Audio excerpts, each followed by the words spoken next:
June 17, 2021. Isaiah 42, 1-25. God's Word of Hope.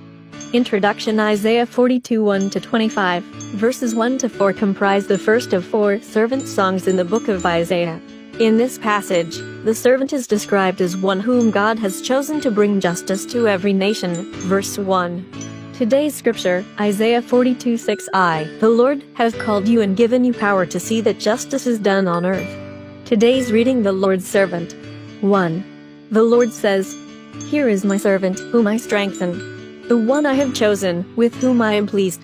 I have filled him with my spirit, and he will bring justice to every nation." 2. He will not shout or raise his voice, or make loud speeches in the streets. 3. He will not break off a bent reed, nor put out a flickering lamp. He will bring lasting justice to all. 4. He will not lose hope or courage. He will establish justice on the earth.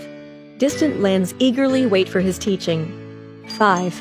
God created the heavens and stretched them out. He fashioned the earth and all that lives there. He gave life and breath to all its people. And now the Lord God says to his servant. 6.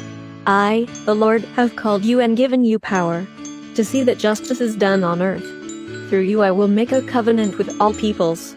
Through you I will bring light to the nations. 7. You will open the eyes of the blind, and set free those who sit in dark prisons. 8. I alone am the Lord your God. No other God may share my glory. I will not let idols share my praise. 9. The things I predicted have now come true. Now I will tell you of new things, even before they begin to happen. A song of praise. 10. Sing a new song to the Lord. Sing his praise, all the world. Praise him, you that sail the sea. Praise him, all creatures of the sea. Sing, distant lands and all who live there. 11. Let the desert and its towns praise God. Let the people of Kedar praise him. Let those who live in the city of Selah shout for joy from the tops of the mountains. 12. Let those who live in distant lands give praise and glory to the Lord. 13. The Lord goes out to fight like a warrior.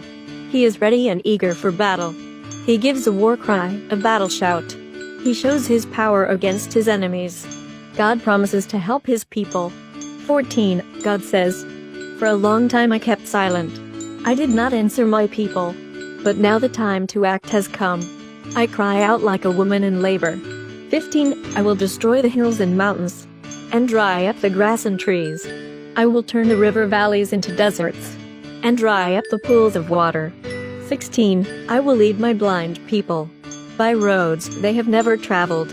I will turn their darkness into light, and make rough country smooth before them. These are my promises, and I will keep them without fail. 17. All who trust in idols, who call images their gods, will be humiliated and disgraced. Israel's failure to learn. 18. The Lord says, "Listen, you deaf people. Look closely, you that are blind."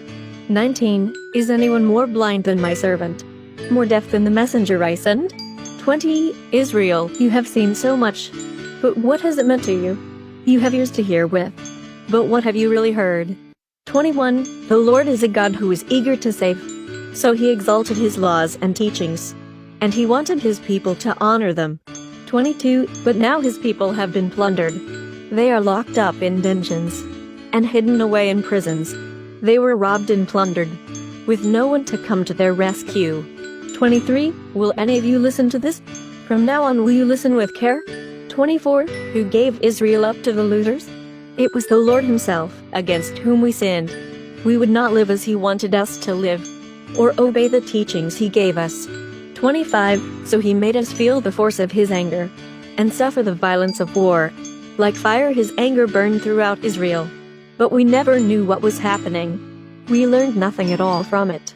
Reflect. Some scholars think that the servant referenced in this passage must have been an important royal or religious figure in Israel's history, like King Josiah, the prophet Jeremiah, or even Isaiah. Others think it could be a reference to the people of Israel. Still others understand this passage as describing the life of God's promised Messiah. What do you think? Let's pray. Holy God, source of light and truth, light my path that I may see the way to be a servant in your work of redemption, truth, and justice. Guide me today. Amen. Tomorrow's reading Isaiah 49 1-26. Israel is to be a light to the nations.